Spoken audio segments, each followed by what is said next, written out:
नमस्कार दोस्तों।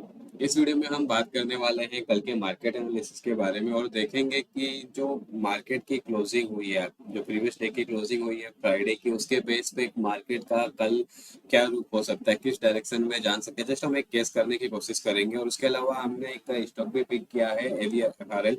उसका हम टेक्निकल एनालिसिस भी करेंगे और उसका प्राइस लेवल भी देखेंगे किस लेवल से हमको एक अच्छा अपसाइड या डाउनसाइड मूवमेंट देखने को मिल सकता है। तो फ्रेंड्स, मेरा नाम है राजीव और welcome to my channel nash trading. तो चलिए टाइम वेस्ट किए बगैर शुरू करते हैं इसका हम एनालिसिस।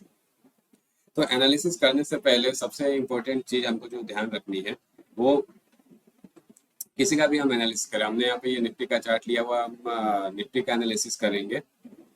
ये ब्रॉडर मार्केट है जो इसके बेस पे। तो किसी का भी एनालिसिस करने से पहले हमको ये चीज ध्यान रखना है कि पर्टिकुलरली मार्केट में पहला ट्रेंड क्या चल रहा है, कि पिछले एक दो दिनों से मार्केट क्या कह रहा है। दूसरा है जो प्रीवियस क्लोजिंग हुई है उसका लेवल क्या है, वो ध्यान रखना है। और तीसरा ये देखना है कि पास्ट में उस लेवल पे क्या हुआ था, पास्ट एक्शन देखना है सेम लेवल पे। तो हमको ये तीन चीजें ध्यान रखनी है और उसके बेस पे हम किसी भी चार्ट का एनालिसिस करते हैं तो हमको एक एक्यूरेसी आती है, उससे हमको पता चलता है कि कल क्या हो सकता है। तो अगर मैं निफ्टी की बात करता हूँ तो इसमें मैं देख रहा हूँ कि पिछले दो तीन दिनों से यहाँ से मैं देखूंगा कि ये देखिए, यहाँ पे ये मार्केट गया था, यहाँ से फिर ये नीचे आ रहा है, फिर ऊपर गया, फिर वापस नीचे आया। तो मतलब एक ट्रेंड जो इसका चल रहा है वो डाउन ट्रेंड में है। और जो प्रीवियस डे की जो क्लोजिंग हुई है, अगर मैं उसकी बात करूं तो ये देखिए, ये एक अच्छा bearish candle, strong bearish candle बोल सकते हैं कि काफी बड़ा कैंडल है। बियरिश का मतलब इसमें क्या है कि सेलिंग प्रेशर है मार्केट में। हम ये देख सकते हैं कि यहाँ से टॉप से सेलिंग हो रही है, डाउन ट्रेंड में है। तो ये सेलिंग प्रेशर, तो हमको ये मोटी मोटी चीज समझ में आएगी कि मार्केट में कहीं ना कहीं बियरिश सेंटीमेंट है, मार्केट में सेलिंग चल रही है। अब अभी ये जो इस लेवल पे आके खड़ा है, आज का जो मैंने कहा दूसरा पॉइंट हमको चेक करना है, जो आज का लेवल है वो उस पे पास्ट में क्या हुआ है। तो उसके लिए क्या करेंगे, इस लेवल पे अगर मैं एक ये ड्रॉ करता हूँ रेक्टेंगल, तो मुझे चीज समझ में आ रही है कि ये जो आज का जो लेवल है, ये पहले कभी यहाँ पे रेजिस्टेंस हुआ करता था। इसको ये ब्रेक किया, फिर वापस आया, फिर यहाँ पे इसको रेजिस्टेंस मिला, फिर यहाँ पे थोड़ा सा होल्ड किया, फिर वापस आके ये सपोर्ट बना हुआ है। मतलब जिस लेवल पे आज मार्केट है उस लेवल पे पहले रेजिस्टेंस था, तो और उसी लेवल पे आके आज इसने सपोर्ट खड़ा किया। मतलब यहाँ पे एक स्ट्रॉन्ग सपोर्ट हम उसको बोल सकते हैं कि मार्केट अपने एक स्ट्रॉन्ग सपोर्ट में आ गया है। डाउन, भले ही इसका डाउन ट्रेंड हो, लेकिन इसने एक अपना एक ट्रेंड चला है, उसके बाद अपने एक सपोर्ट लेवल पे आके खड़ा हुआ है।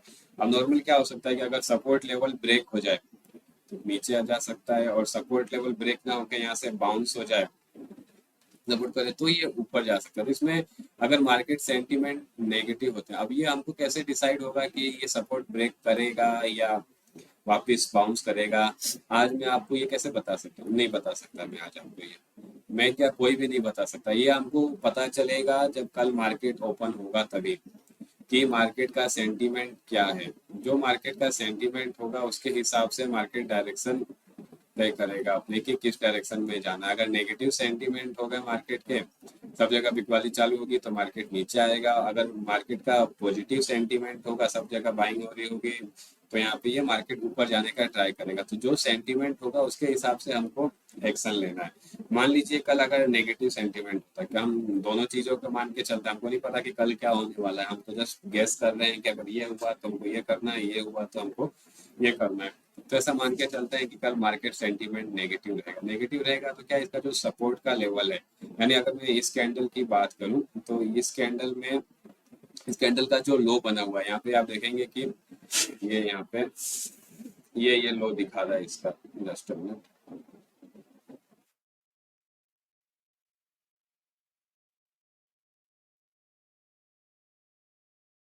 ये वाला लेवल है, ये इसका लो दिखा रहा है 24,855। मतलब अगर कल मार्केट 24,850 या 24,800 के नीचे जाता है तो ये अपना सपोर्ट ब्रेक कर देगा और काफी तेजी के साथ नीचे जाएगा। और हो सकता है कि यहाँ से अगर इसको पॉजिटिविटी मिलती है तो यहाँ से ये बाउंस होने की कोशिश करेगा, ऊपर जाने की कोशिश करेगा, तो ऊपर भी जाएगा। तो एक चीज हमको और ध्यान रखनी है कि जो ये सपोर्ट या किसी भी रेजिस्टेंस का लेवल होता है, चाहे वो कोई सपोर्ट हो चाहे वो कोई रेजिस्टेंस हो, वो क्या है कि एक फिक्स प्राइस पॉइंट नहीं होता है। ये हमको ध्यान रखना, हमेशा एक रेंज में होता है। मतलब बात करेंगे जैसे कोई स्टॉक है, 100 रुपए का स्टॉक है, अगर इसे कोई सपोर्ट होगा तो मान लीजिए 90 से 95 के बीच में होगा, या फिर 110 से 115 के बीच में रेजिस्टेंस होगा। तो इस तरीके से एक रेंज में होता है, एक पर्टिकुलर फिक्स पॉइंट पे हम नहीं बोल सकते कि हाँ ये एक फिक्स पॉइंट है। तो हमको ये ध्यान रखना। और अगर मैं इसमें देखूं कि अप साइड में क्या, तो वो छोटे टाइम फ्रेम पे मुझे जाना पड़ेगा, और छोटे टाइम फ्रेम पे जाके मुझे पता चलेगा कि यहाँ पे ये किसने, देखिए यहाँ पे एक अच्छा रेजिस्टेंस बनाया हुआ है। अगर यहाँ से ऊपर आता है और इसको ब्रेक कर देता है, लेवल को डायरेक्शन बना के ऊपर जाता है, तो हमको एक अच्छा अप साइड में देखने को मिलेगा। तो ये रेजिस्टेंस का लेवल है। तो यहाँ पे अगर मैं इस लेवल की बात करूँ कि ये कौन सा लेवल है, तो यहाँ का जो हाई है इस पिक का, जो स्विंग बना हुआ है, लोअर हाई बना हुआ है, उसको मैं देखो, इसका हाई 25,020 है। यहाँ पे आपको ये दिख रहा होगा, यहाँ पे 25,020 है। तो ये मान के चल सकते हैं कि ये जो 25,000 का एक लेवल है, वो कल मार्केट के लिए, निफ्टी के लिए एक रेजिस्टेंस का काम करेगा। अगर ये इसको ब्रेक करके ऊपर जाता है तो काफी अच्छा अपसाइड में जाएगा, अगर नहीं तो ये हो सकता है कि एक रेंज में, क्योंकि क्या होता है, इंडेक्स जो होते हैं वो मोस्टली ट्रेडिंग रेंज में ट्रेड करते हैं। कोई भी इंडेक्स लो, चाहे निफ्टी ले लो चाहे बैंक निफ्टी ले लो, वो क्या करते हैं, मोस्टली ट्रेडिंग रेंज में ही रहते हैं। ट्रेडिंग रेंज यानी क्या होता है कि पर्टिकुलर एक पॉइंट के बीच में ही ट्रेड कर, थोड़ा ऊपर थोड़ा नीचे ऐसे ट्रेड करते हैं। और जो स्टॉक्स होते हैं वो ट्रेंडिंग होते हैं, या तो अप जाएंगे या डाउन जाएंगे, इस तरीके से मार्केट में ट्रेंडिंग है। तो ये इसके लेवल थे, और ये था निफ्टी का एनालिसिस। कल क्या होगा मैं आपको फिर से बता रहा हूँ कि आज हम कुछ भी नहीं बता सकते हैं कल क्या होगा। कल का हाल जानने के लिए आपको कल के मार्केट में उतरना पड़ेगा और देखना पड़ेगा कि सेंटीमेंट कैसे हैं, ग्लोबल मार्केट का क्या रिएक्शन रहा है, उसके बेस पे हमारे मार्केट उससे कैसा रिएक्ट कर रहे हैं, वो हमको देखना है। और जिस डायरेक्शन में मार्केट जाए उस डायरेक्शन में हमको ट्रेड लेना है।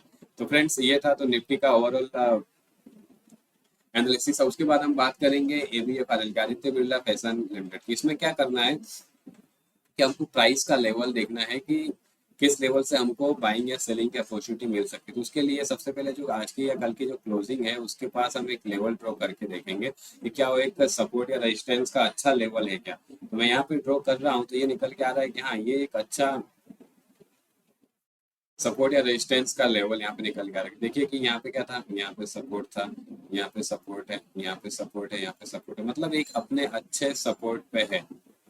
और कुछ एक हेड एंड शोल्डर भी इसको बोल सकते हैं, या जो भी पैटर्न बोलना हो, एक पैटर्न बना के खड़ा है। लेकिन मेन चीज ये है कि अपने एक क्रूशियल सपोर्ट पे खड़ा है। ये हमको सबसे देखने वाली बात है कि क्रूशियल सपोर्ट पे खड़ा है। और मार्केट सेंटीमेंट अभी नेगेटिव चल रहा है। अगर नेगेटिव सेंटीमेंट कंटिन्यू रहते हैं तो हो सकता है कि अपना ये जो इसका सपोर्ट का लेवल है उसको ये ब्रेक करे, ब्रेक करके नीचे जाए, और नीचे जाने के बाद प्राइस एक्शन बना के लोअर लो अगर बनाता है, तो ये ध्यान रखना है कि नीचे जाने के बाद लोअर लो बनाता है तो हमारी एंट्री होगी। और ये जो इसका स्विंग हाई बनेगा, जो नियरेस्ट स्विंग हाई होगा, नियरेस्ट क्योंकि हमको छोटा स्टॉप लॉस चाहिए होता है, नियरेस्ट स्विंग हाई होगा वो हमारा स्टॉप लॉस होगा। तो ये हमको ये ध्यान रखना है दो चीजें, कि लोअर लो बनना चाहिए और नियरेस्ट स्विंग हाई हमारा स्टॉप लॉस होगा।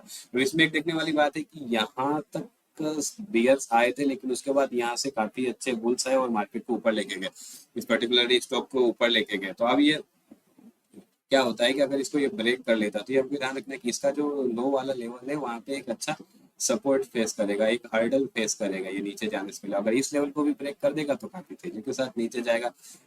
और दूसरी चीज ये भी हो सकती है कि कल मार्केट सेंटीमेंट पॉजिटिव हो जाए तो यहाँ से ही, जैसे ये यहाँ से ऊपर गया, यहाँ से ऊपर गया, यहाँ से थोड़ा सा ऊपर गया है, ये वाला जो रेंज है यहाँ तक वापस ऊपर जाने का ये ट्राई करे, तो उसके लिए क्या होगा, अगर ऊपर जाने का ट्राई करता है तो वही प्राइस एक्शन बनाते हुए अगर हाइयर हाई बनाता है, हमको ये ध्यान रखना है कि हाइयर हाई बनना चाहिए अप साइड में एंट्री लेने के लिए।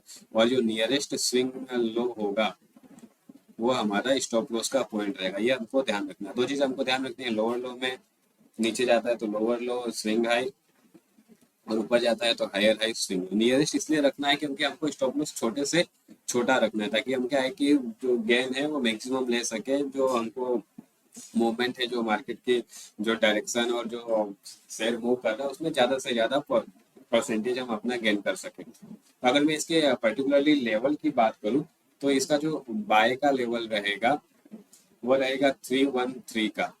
यानी 313 के ऊपर जाने के बाद, प्राइस एक्शन बनने के बाद हमको बाय करना है। और ये जो इसका सेल का लेवल रहेगा वो बिलो रहेगा 307 का। और एक चीज और बात देखने में, 307 से जाके 300 पे एक साइकोलॉजिकल लेवल है, वहां पे थोड़ा सा ये हर्डल फेस करता है, तो ये हमको ये ध्यान रखना है।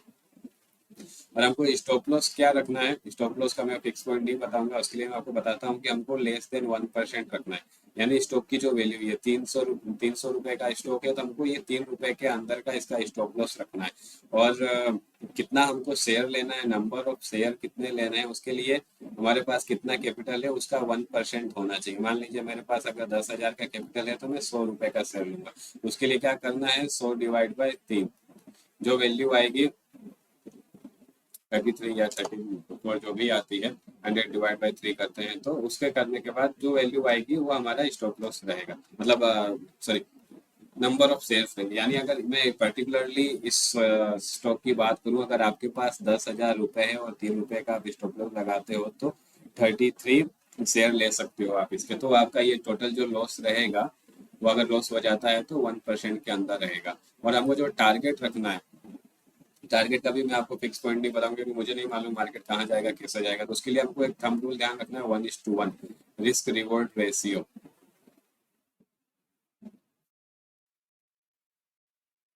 रिस्क रिवॉर्ड रेशियो 1:1 रखना है। तो हमको किसी भी स्टॉक के लिए 1111 वाला फॉर्मूला याद रखना है। 1111, 1111 क्या है, 1% के अंदर प्राइस का स्टॉप लॉस, 1% के अंदर टोटल लॉस, और 1:1 का हमको टारगेट। तो फ्रेंड्स, ये थे कल का मार्केट एनालिसिस और एक स्टॉक जिसका हम वॉच करने वाले हैं। आपको सिर्फ ये देखना है और ऑब्जर्व करना है कि किस प्राइस लेवल से क्या रिएक्शन कर रहा है। मैं कभी भी आपको बाइंग या सेलिंग का रिकमेंडेशन नहीं करता हूँ। आप जस्ट इसको समझिए, जब आपकी पकड़ आ जाए और अपने फाइनेंशियल एडवाइजर से कंसल्ट करके आप इस स्टॉक में इन्वेस्टमेंट कर सकते हैं। Thank you.